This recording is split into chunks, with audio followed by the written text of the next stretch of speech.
Hello, আমি মিলি সরকার Bengali urban kitchen থেকে বলছি। আমার ইউটিউব ফ্যামিলির সকল দর্শক বন্ধুরা কাছে দূরে যেখানে যে আছেন সবাইকে অনেক অনেক প্রীতি ও শুভেচ্ছা জানিয়ে শুরু করছি আজকে আমার রেসিপি। আজকে আমি বানাচ্ছি মশলা সোডা। এই প্রচণ্ড গরমে এক গ্লাস ঠান্ডা ঠান্ডা মশলা সোডা খেতে কিন্তু দুর্দান্ত লাগে।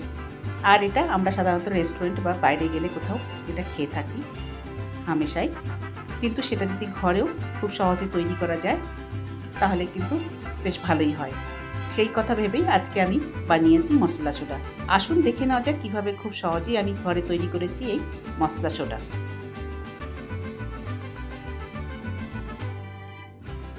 মশলা সোডাতে ব্যবহার করার জন্য এখানে আমি নিয়ে নিচ্ছি 2 চামচ গোটা জিরে আর কিছুটা গোলমরিচ, যেটাকে আমি রোস্ট করে পাউডার করে নেব। আমি এই মশলাটা পরে ব্যবহার করব। আর এখানে 6 চামচ মতো চিনি আছে, সেটাকে জল দিয়ে গুলে নেব যাতে ভালোভাবে চিনিটা জলের সাথে মেল্ট হয়ে যায়। তারপরে এটাকেও আমি এই ড্রিঙ্কসে ব্যবহার করব।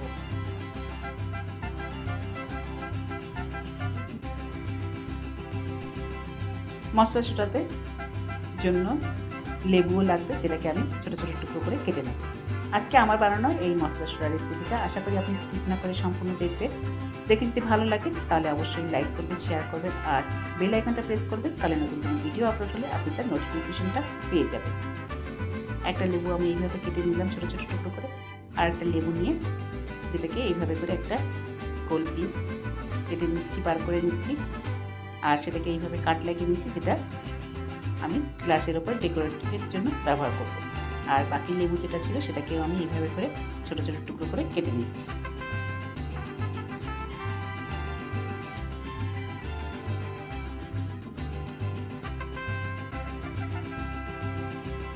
লেবুগুলো কেটে নেওয়ার পর এবার একটা বড় গ্লাস নিয়ে নিয়েছি। প্রথমে আমি এর মধ্যে দিয়ে দিচ্ছি কিছুটা মিন্ট বা পুদিনা পাতা, তারপর দিয়ে দিচ্ছি লেবুর টুকরো, যেগুলো ছোটো ছোটো টুকরো করে কেটে রেখেছিলাম সেখান থেকে নিয়ে কিছুটা লেবুর টুকরো আমি এই গ্লাসের মধ্যে দিয়ে দিচ্ছি। দিয়ে এবার এটাকে একটু ক্রাশ করে নেব। আমি এখানে এইটা ক্রাশ করছি এইভাবে। আপনি চাইলে আপনার ঘরে থাকা যে বেলন লম্বা মতো যেটা হয় সেটা দিয়েও কিন্তু আপনি এটা করতে পারেন। মোট কথা এইভাবে করে ক্রাশ করে নিলে কিছুটা লেবুর রসও বেরিয়ে আসবে, আর মিন্ট যেটা আছে সেটা থেকেও কিছুটা ফ্লেভার রিলিজ করবে। এরপর আমি এর মধ্যে দিয়ে দিচ্ছি বেশ কিছুটা আইস কিউব। এটা ঠান্ডা ঠান্ডা খেতে কিন্তু খুব ভালো লাগে, সেই জন্য অনেকটা আইস কিউব এর মধ্যে দিয়ে দিলাম। তারপর এর মধ্যে দিয়ে দেবো মশলার মধ্যে আমি দিয়ে দিচ্ছি চাট মশলা, সেটা আধা চামচ, আর সাথে দিয়ে দিচ্ছি বিট নুন, সেটাও আধা চামচ। আপনার গ্লাসের সাইজ অনুযায়ী আপনি কিন্তু বিট নুন আর চাট মশলাটা দিয়ে দেবেন। তারপর দিয়ে দিচ্ছি আধা চামচ মতো জিরে আর গোলমরিচ, যেটা পাউডার করে রেখেছিলাম ভেজে, সেই পাউডার থেকে নিয়ে আধা চামচ মশলা আমি এর মধ্যে দিয়ে দিলাম। দিয়ে দেওয়ার পর এর মধ্যে দিয়ে দিচ্ছি একটা লেবু, যেটাকে আমি রস করে সেই লেবুর রসটা দিয়ে দিচ্ছি। একটা লেবুর রস পুরোটাই দিয়ে দিলাম। এরপর খুব ভালো করে সব একসাথে করে মিশিয়ে নেব।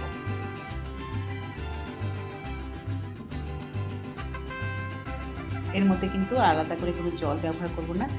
যে আইস কিউব দিয়েছি সেটা মেল্ট হয়ে জল যেটা হবে সেটাই।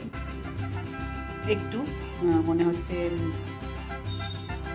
সোডা দিলে ভালো হতো, এটাকে মেশাতে সুবিধা হতো। এবার আমি এর মধ্যে দিয়ে দিচ্ছি সামান্য একটু সোডা, তারপর দিয়ে এরপর আমি এর মধ্যে দিয়ে দিচ্ছি কিছুটা চিনি, যে মেল্ট করে রেখেছিলাম সেই মেল্ট করা চিনি থেকে নিয়ে চিনির রসটা আমি এর মধ্যে দিয়ে দিচ্ছি। দিয়ে খুব ভালো করে একসাথে করে সব মিশিয়ে নিচ্ছি।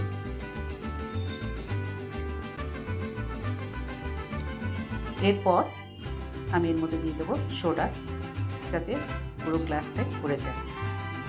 আর এইভাবে খুব সহজেই তৈরি হয়ে গেল আজকে আমার বানানোর মশলা সোডা। দেখুন কেমন সুন্দর তৈরি হয়েছে। এবার আমি এটাকে ডেকোরেট করব। তার জন্য দিয়ে দিচ্ছি একটা স্ট্র আর সাথে দিয়ে দিচ্ছি যে লেবুর টুকরোটা কেটে রেখেছিলাম সেটা ওপর থেকে দিয়ে সাজিয়ে দিচ্ছি। তৈরি মশলা সোডা। এইরকম মশলা সোডা খুব সহজেই কিন্তু ঘরে তৈরি করা যায়। এই প্রচণ্ড গরমে এটা খেতে কিন্তু দুর্দান্ত লাগে। আজকে আমার বানানো এই মশলা সোডা রেসিপিটা আশা করি আপনাদের পছন্দ হয়েছে। যদি পছন্দ হয়ে থাকে তাহলে অবশ্যই লাইক করবেন, শেয়ার করবেন আর সাবস্ক্রাইব করে আমার পাশে থাকবেন। আবার দেখা হবে নেক্সট ভিডিওতে অন্য কোনো রেসিপি নিয়ে। ভালো থাকবেন। Thank you.